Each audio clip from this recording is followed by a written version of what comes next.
Alright. Welcome back to Nick Lenz's Comic Corner Classic / Non-Classic. This is episode number 23. 24, 36, and Doubleshot number 2330.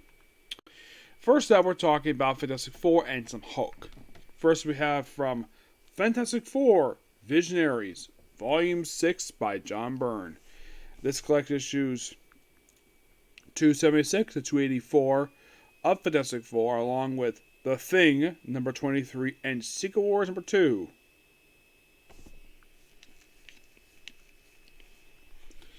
Yep, and there's some memorable stuff here. Stuff that I should point out, though, is what's commonly associated with John Byrne's run for the book. Oh, yes, definitely. Excuse me.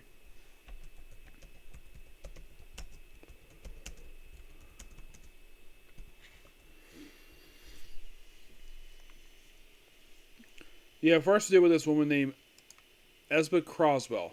Yes, this older lady who's only here for a few issues. Kind of in a way, she is basically she's a character for just these handful of issues, just here for 2 issues. Yeah, it's all about, she thinks that the Richards family are witches, and it is just, yeah, it's a loose tie into Wraith War. It doesn't really much anything at all. Not really. And then we have the most memorable storyline of this whole entire run.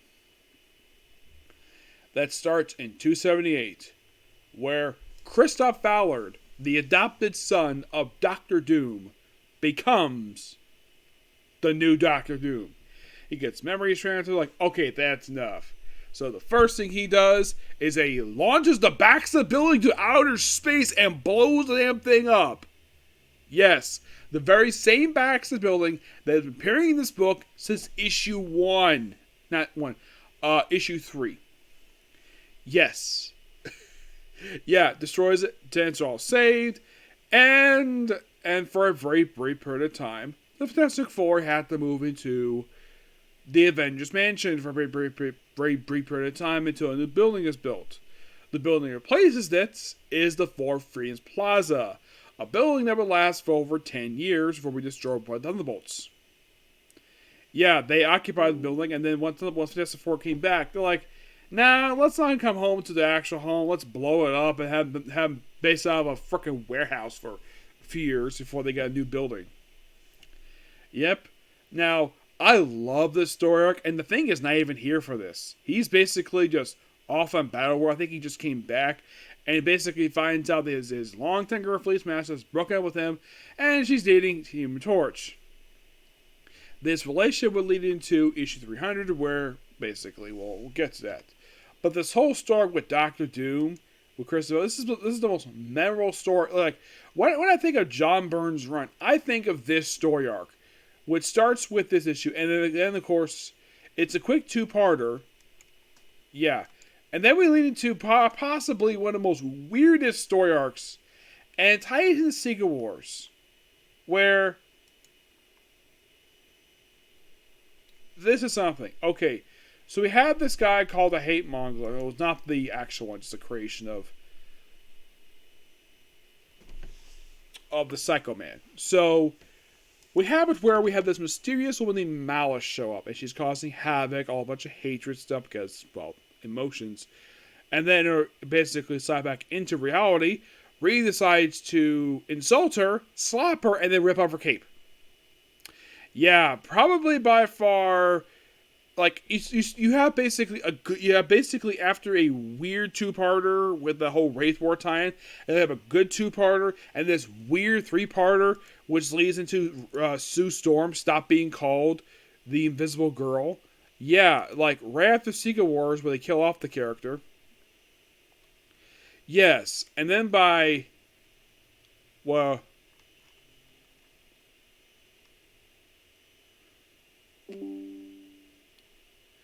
oh yeah, by the way, in 23, yeah, basically, the Thing quitting the team.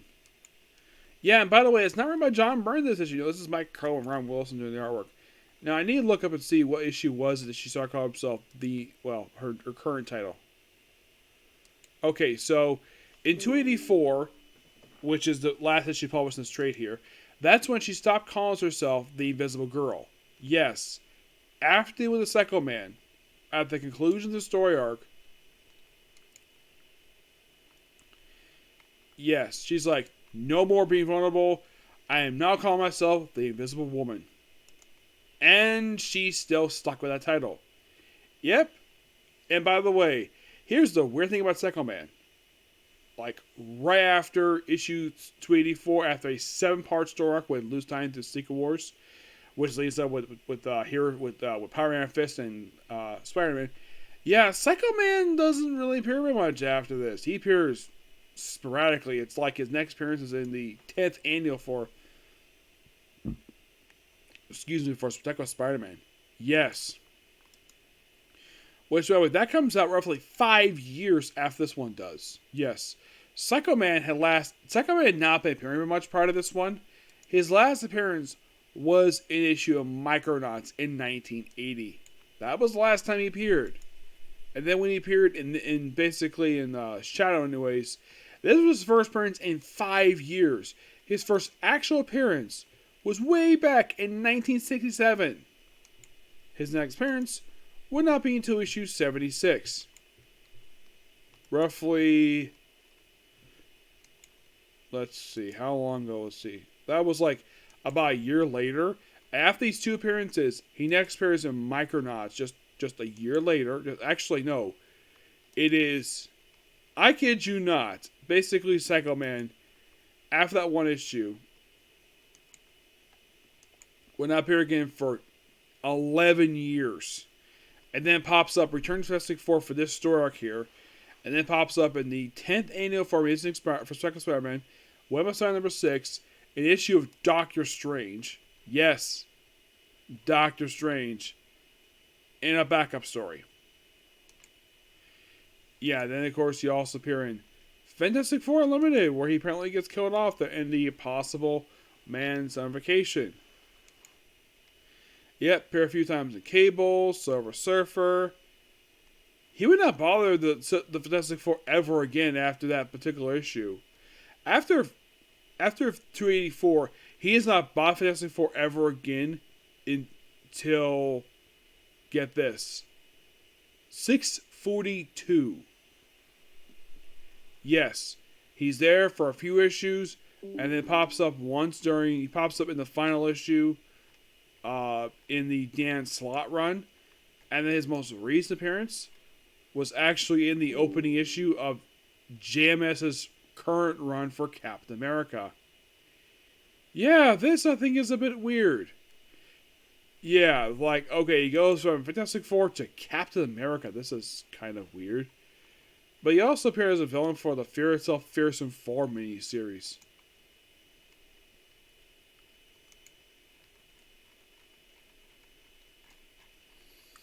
Yeah, that just basically like a stand-in for the Fantastic Four.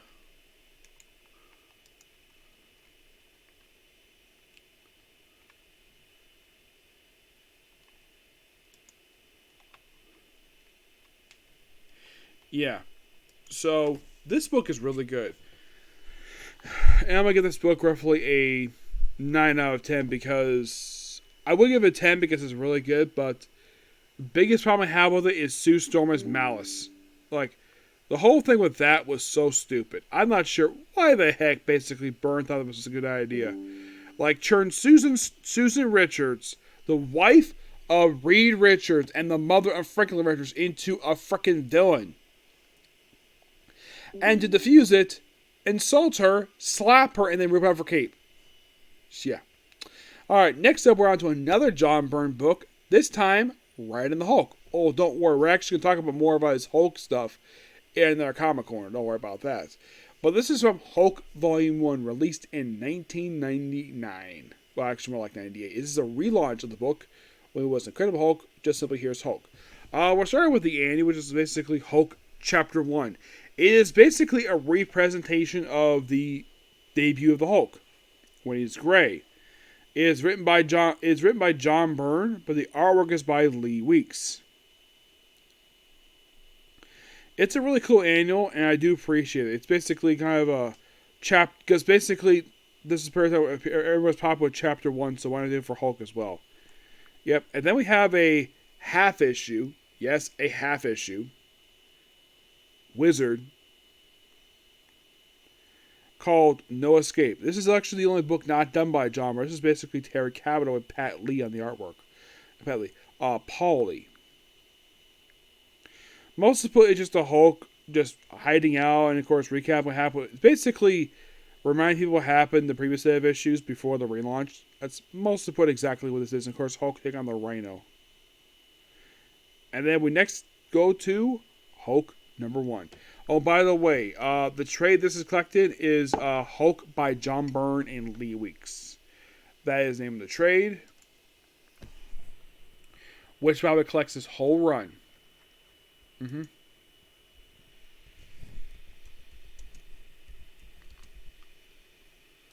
Yeah, this is it's John Byrne and Ron Garney, which collects, like I mentioned, the entire 11-issue run, plus the 99 annual. Yep.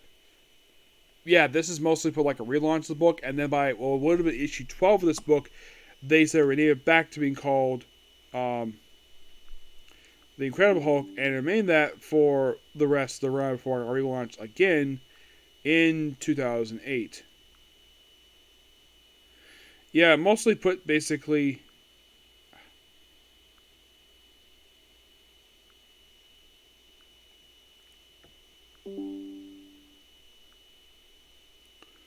Yeah, in the main issues themselves, this is most what Hulk was up to after the relaunch of the book.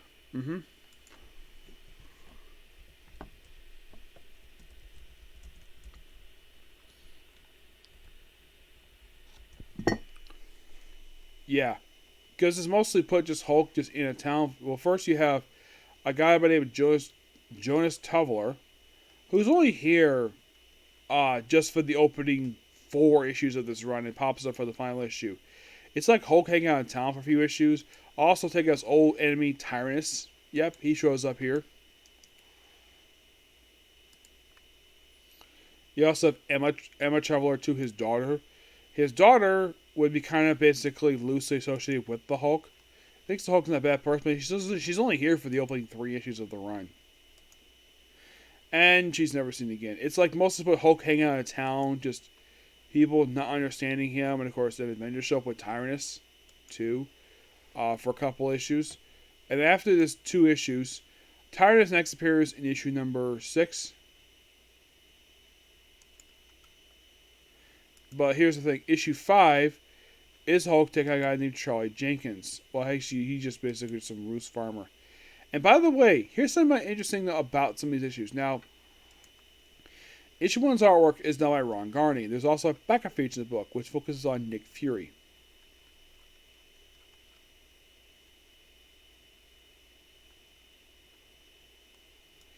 Yeah. It's just a recap of the Hulk. That's most of what it is. And then, of course, Ron Garney does the very next issue. Issue 3, his artwork is still Ron Garney. But he doesn't do all the issues per se. No. Issue 5 is done by 4 artists. Dan Jurgens, Sal Buscema, who was actually an old artist who actually did the Hulk previously, when Bill Lenz did the book, Mark Textra, and Mike Miller. Not familiar with him. I don't think I covered that much of his work. Not really. Yeah, he's not with Marvel very long. And then issue 6 mostly deals with the return of Tyrannus, and also Hulk taking on fucking Man-Thing. Yes. Man-Thing last appeared in issue 4, just up this issue. He, of course, last appeared in the annual for Peter Parker Spider-Man. His next appearance right after this issue would be issue 7. Yep. Yeah, and by the way, they have Betty Ross issues, but nope, just an imposter. Yep. And the Avengers are here just to help out the Hulk, or at least try to deal with him. Now, 8, I'm not talking about 8 because I discussed already in the Hulk Omnibus. The Hulk Omnibus, it was Wolverine Epic Collection. I believe it was like volume 13. And then Hulk takes on the Thing in issue number 9, with Tyrannus still there. You're thinking, really? Why is Tyrannus appearing in Hulk Volume 1? Because he's no Hulk villain. He appears almost this entire run. As a matter of fact, he's like the main villain of this run. So he appears in all the issues except for the annual. Most of the point, he's manipulating people behind the scenes. Yes. Though here's the weird thing. Jerry Ordway takes over writing duties for issue number 10, with Ron Garney on the writing 2 and Ron Fritz on the artwork. And in the final issue of this run, Jerry Ordway comes back and Ron Garney takes the artwork. Yet for some reason, after issue number 7, after issue 7, John Byrne leaves the book. Do not know why, but he does. And he doesn't finish the run. No, because the book is handed off to issue 8 is read by Eric Larson, art by Ron Garney. Ron Garney does all the artwork. And then, of course, he takes a co-writing with Jerry Ordway, issue number 8 and 9. And then 10 is basically the same thing with Ron Fritz in the arc. And in the final issue of this run, it's Jerry Ordway without Ron Fritz, and Ron Garney's back in the artwork. Yeah, I'm not really sure what's going on there. And here's the weird thing. Tyrannus has not returned after this for a long time. It seems as though once this run wrapped up for him, his next appearance would be not until, with the exception of a one-shot with Black Knight, his next appearance would not be for, get this, 9 years. Yes, he would never appear again until Hulk 605, released in 2009, where he got into a fight with Hulk's son. And he appeared throughout those issues, appeared a couple more times after that, and that's been it for him. It's weird, though, that his next appearance would be in a one-shot Mystic Arena Black Knight. Yes, a Black Knight one-shot, which was 7 years later. We went to fight the Hulk for 9 years. But this is a very interesting run for what it is. It's more like a good fresh start for the Hulk. It lasts maybe a year and then becomes Incredible Hulk issue 12. And it's like that until the final issue, issue 111. Though issue 112 is renamed to Incredible Hercules until 141. So that is almost Incredible Hercules for 30 issues, while it's known as Incredible Hulk for 100 issues. Yep. Not terror per se, it just basically going through the motions here. Though you could say this is a loose setup for some stuff we see what Bruce Jones would do, where we don't have people for the Marvel Universe appearing in this book. It's like Hulk basically just on the west part of the country, just doing his own thing, without help, without the Marvel superheroes being there to probably hold his hand, whatever. But it's a pretty good set of issues. I give these issues a 9 out of 10. Okay, so that's a particular view. Next up, Mystery Academy. Okay, next video. Bye.